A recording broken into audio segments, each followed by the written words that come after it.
Self-awareness and why you should think beyond the gym when it comes to self-care. Have you ever wondered why you're not feeling 100%, even if you believe you have everything seemingly possible?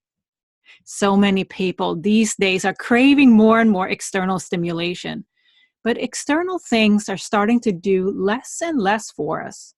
Self-awareness is becoming the new entry point to create self-care that's truly making an impact. Currently, it's like we need to consume more and more to feel good. We need to shop online to feel better about ourselves, work more hours to feel accomplished, or we need to work out like crazy to appreciate our body, or spend more time watching influencers online to feed our inspiration. Still not feeling 100%? A couple of years ago, I felt exactly that. I didn't feel 100%, and I didn't know why. I had anything that anyone could ask for: a very successful career, awesome kids and husband, many close friends, and an active social life, you name it. But I still didn't feel 100%. Now I know why. My turning point was when I realized that I didn't put my self-care and well-being first. I put so many other external things first, so that my attention to my own needs always came last. No wonder I didn't feel 100% despite a picture-perfect life. If you're feeling that nothing is truly deeply exciting, just okay, imagine living a life in joy and awe every day, feeling fully content and fulfilled.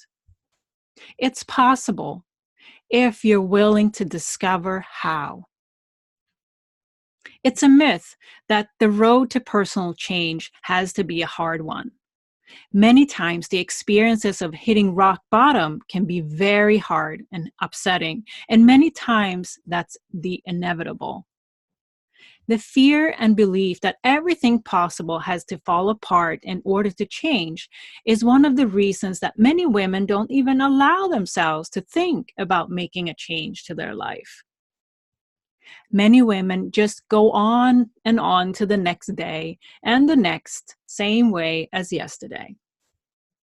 I know by experience that personal growth doesn't have to be this total rock bottom experience, which is followed by a long road to get back on track and move forward. Change can be something way smoother. The turning point for me happened when I became open to change. Think about this for a bit. To be truly open to change, not just as a thought, you have to mean it. You have to admit to yourself that you actually believe that you deserve a change. Simply, when a rock bottom hits you hard and cracks you open, it means that you haven't been open to change along the way. The rock bottom is the final wake-up call, the slap in the face, the falling apart has to happen. This is the last resort. This is why it's so important to start to honor your own needs for self-care today. Not later. Not do it halfway. Do it for real. And by real, I mean to be open to gain more self-awareness. Be open to go deep, to return to yourself so that you can find your calm, so that you can avoid that inevitable punch in the face that otherwise would come from left field one day. I don't want you to go through a rock bottom. There is another way that's much easier. Self-care created based on a new level of self-awareness will bring peace to your mind, body, and spirit. It all starts when you're open to gain more self-awareness. If you haven't gotten the results you want from your current self-care practices, such as going to the gym, eating healthy, and so on, consider starting a self-awareness practice to build a foundation for your new self-care. And if you're super stretched, there aren't enough hours in the day, you're last on the list to be taken care of. This is me to a T a couple of years ago. I maxed out myself every day at work and then at home with my family and never got to myself. I wasn't aware that I could do it in a different way. I wasn't aware what I truly needed. To take responsibility for everything that happens in your life, starting today, is a hard pill to swallow. But the truth is that without taking responsibility for who you want to be, how you want to show up in your life, what you want to fill your life with, then it's hard to get to the truth about taking care of you. How about if you feel lost, you doubt yourself, and you often revisit decisions, asking others for advice constantly? Now, part of the journey to self-awareness is to find out what your true values are and what matters to you. This may be something you aren't even thinking about every day, but it's essential to get to the bottom of this. Your values drive everything you do, believe it or not. So this is something you would want to be totally clear on. And you may feel that other people around you make you stressed. You take in their problems become yours, and you get upset. I used to be so upset at others when someone did something I knew wasn't right or good for them, or behaved in a way that I didn't like, or the feeling of others' problems simply became the direction of what to do next. This is a game changer. Through practicing self-awareness, I can now say that I relate to others in a completely different way. That's truly a key component of my well-being today. What if you feel a need to be in control and stay on top of every move in your life, or to be able to have the feeling of success? As a former multitasking and planning queen who was never early to a meeting, always planned ahead, and started my work week on a Sunday afternoon, I know this is a big one for many. The relief that I felt once I could let go of the thought of always having to be one step ahead is an amazing feeling. The self-awareness and complete new level of trust in the process that I have today is something I wish for you as well. There you go. If you're ready to think beyond going to the gym or whatever you're doing now, that's not getting you to 100%. When it comes to self-care, look no further. A self-awareness practice can change your life. Then you can build a self-care practice that's realistic for you and that feeds your needs in a different way. As you start your journey of self-awareness, you'll first begin to reflect on how you got where you are today. Then you'll thank the past and let go of it, and then you begin to create your best possible today, every day. So lastly, what are the benefits of practicing self-awareness?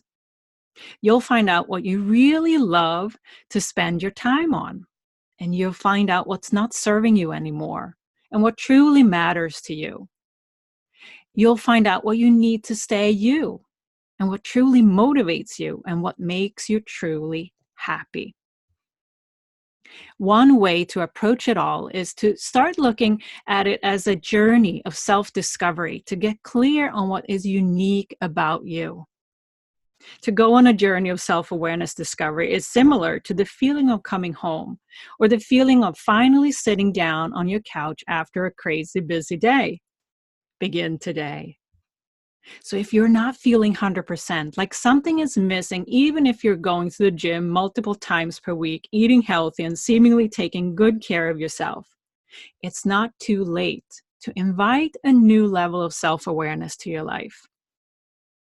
One little step you can do is to consider buying a journal or a new notebook and start writing down things about yourself that you want to learn more about. Start writing down your questions to yourself today. See what answers you're getting.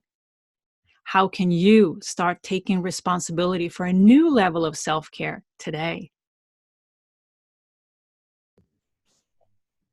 Hello, Milena. How are you?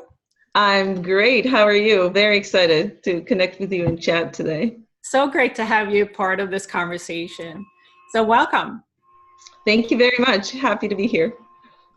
And today's topic is why you should think beyond the gym when it comes to self-care. Mm-hmm. And that is something that is really important to discuss, I believe, because self-care is so much more than just what we see around us. And maybe we'll go to the gym or eat, find a new healthy recipe, but there's so much more to dive into when it comes to self-care. So, Milena, how do you feel this topic is relevant to today's world and how we live our lives? I absolutely agree with you that it's really important to talk about it and to address it in our own lives, in our own personal experience first, and then maybe share it with others. But I always say to friends, you can't give what you don't have. So if you are, we live in our day and age where we try to do it all and we try to do it all ourselves. You know, we're parents, we have jobs, we juggle so many different things, but that leaves us exhausted and depleted. And then we want to be the perfect patient parent. We want to be a great worker who achieves stuff. We want to be a great supportive partner. We can't do that when we have not taken care of the being who does all of these things. It's a little bit like asking your phone to keep performing without ever putting it on the charger. It's So good. what carries us, what sustains us through all of these things. Because we do, but who does all the doing? It's the being that does all the doing. And when do we recharge that? When do we nourish that? And if we don't have within ourselves, how can we give it to others? That's so true. I really feel that that's something that a lot of women can relate to. Absolutely. I think there's some conditioning in our society that we probably don't even know where we heard it, but we kind of have the words in our head, well, especially for a woman, you should take care of everybody else or put your family first or put your children first and then take care of yourself. And when we don't do that, when we actually turn it around and we start taking care of ourselves, we feel guilty. We feel like we're not good moms, we're not good partners, we're not good female heads of the family. And it's all of these things are unconscious or subconscious. And we don't feel very good, but we don't know what that's about. Why am I feeling guilty when I do that? And I've been there myself. I put everybody else first. I took care of everybody else first. And I was miserable. I was exhausted. Everything would irritate me and annoy me. I felt like I was going to explode at one point. And this was the point when I started asking myself, well, what can I do to change that?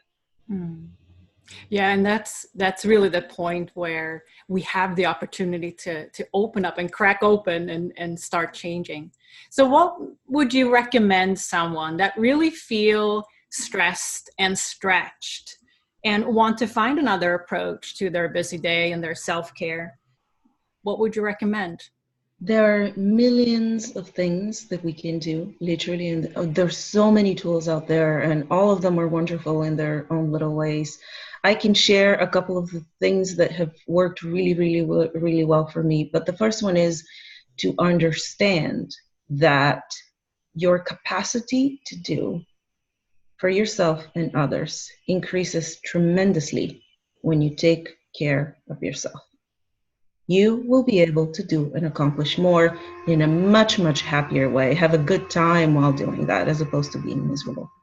Once we understand that, then we can allow ourselves to find all of these tools and start using them that will allow us to take care of ourselves. If we see it as a bad thing, if we feel guilty about it, we're not going to do it. So the first step for me is to understand that not only will you be happier, not only will you be able to accomplish more, but you will be able to give so much more to everybody and everything around you when you start taking care of yourself.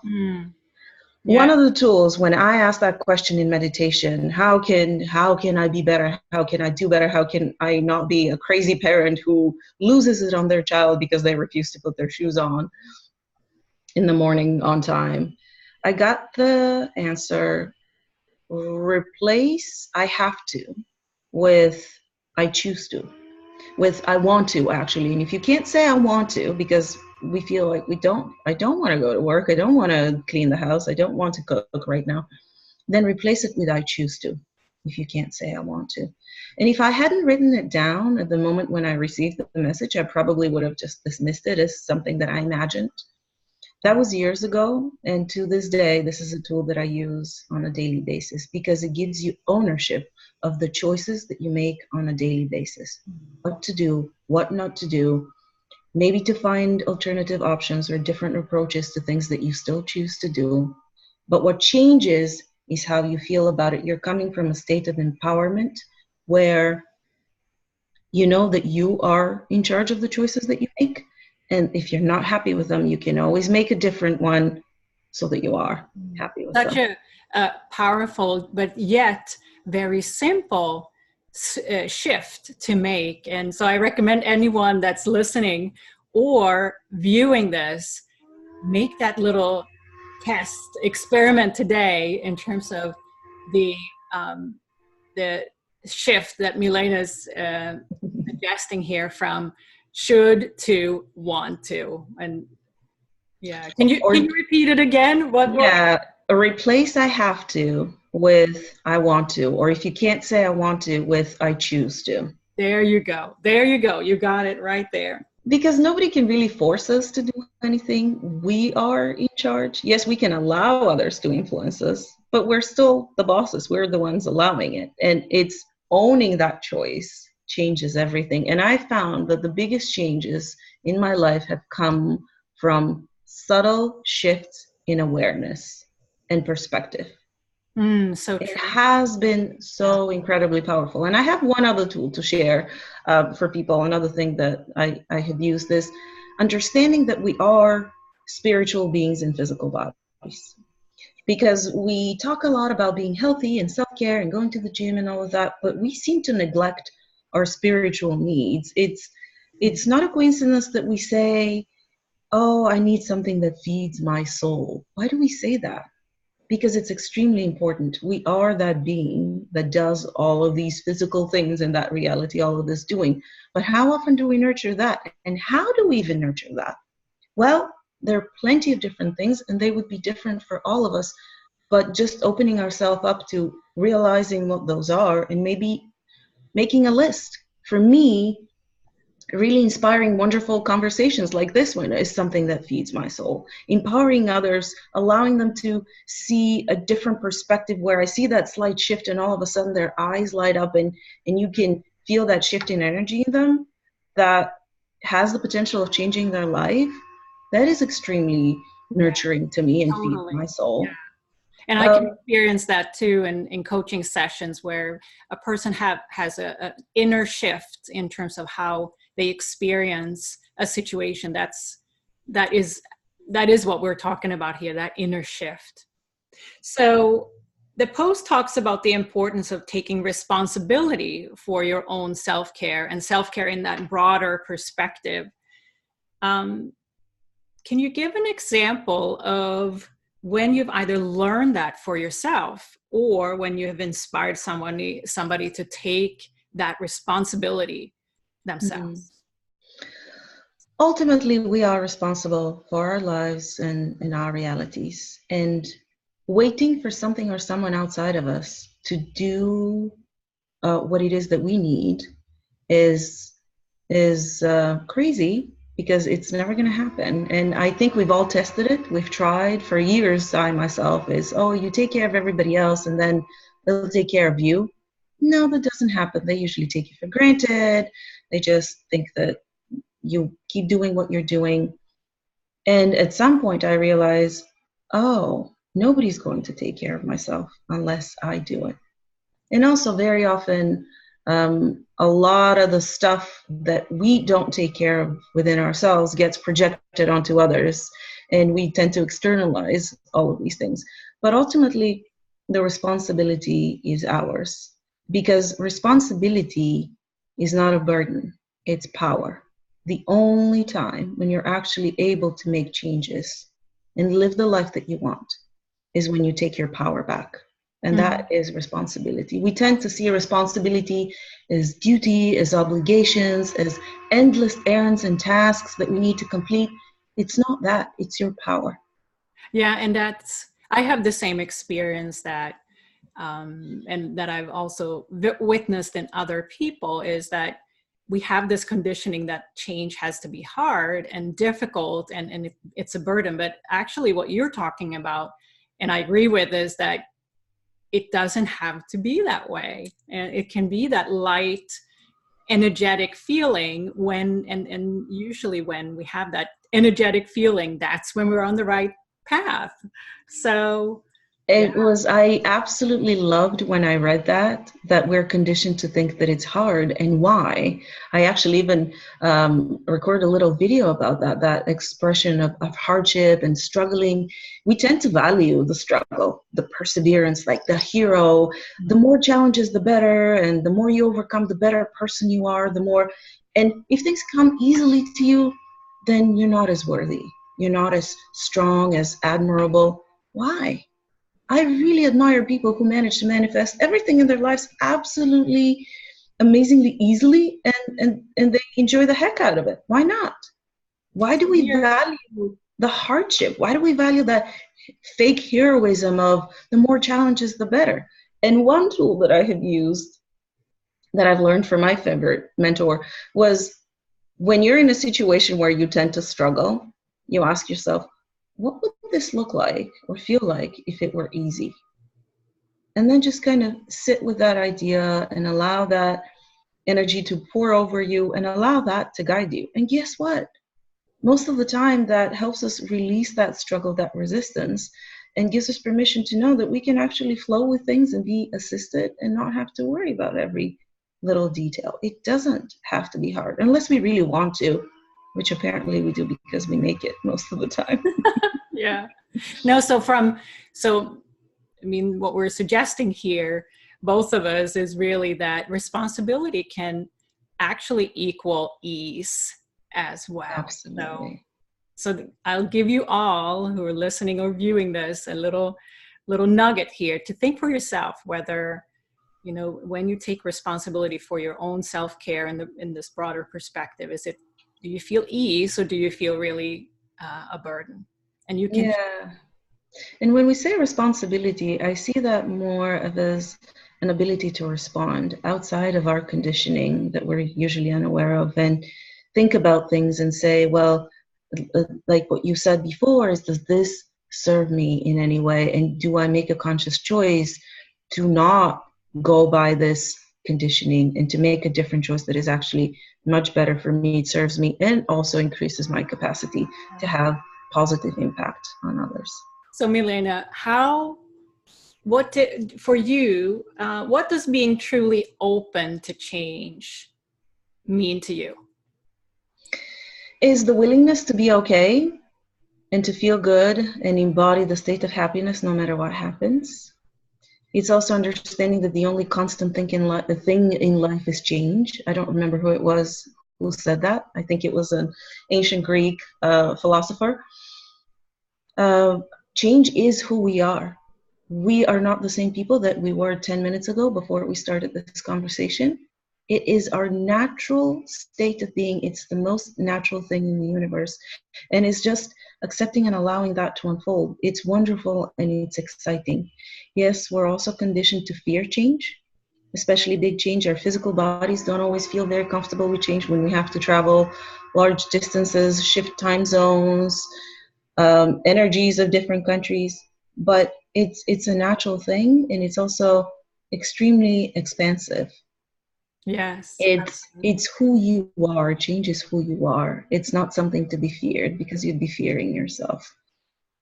So what's the one practice that has been the most impactful for you personally in terms of, supporting yourself and maintaining and nurturing your self-care? There are a number of things. There's plenty of them, and it would be kind of biased to give more weight to one or another. I can say yoga, meditation, dance classes, nurturing yourself. But if I have to put it under one umbrella, it's my solid decision to expand my awareness, to look beyond the conditioning of what I call zombie land, and it doesn't sound very pretty, but to expand our awareness to see that there's more to life and more to us than what we see, and start looking in that direction, because it's that expansion of awareness that has allowed me to see, okay, here's where we're conditioned, explore some of our beliefs and programs, how our reality functions, why should we take care of ourselves, is that a good idea? It's that decision to expand our awareness. And that's the single most powerful thing that we can do for ourselves, because everything else comes with it. Beautiful. I love that so much. So, Milena, what is the one thing that you live by? That we are truly limitless, powerful beings, that we create our lives and our realities, and that it's all just the game that we play, but we're also the designers of. That's awesome. Awesome. So, where can we learn more about you and where can we connect with you, Milena?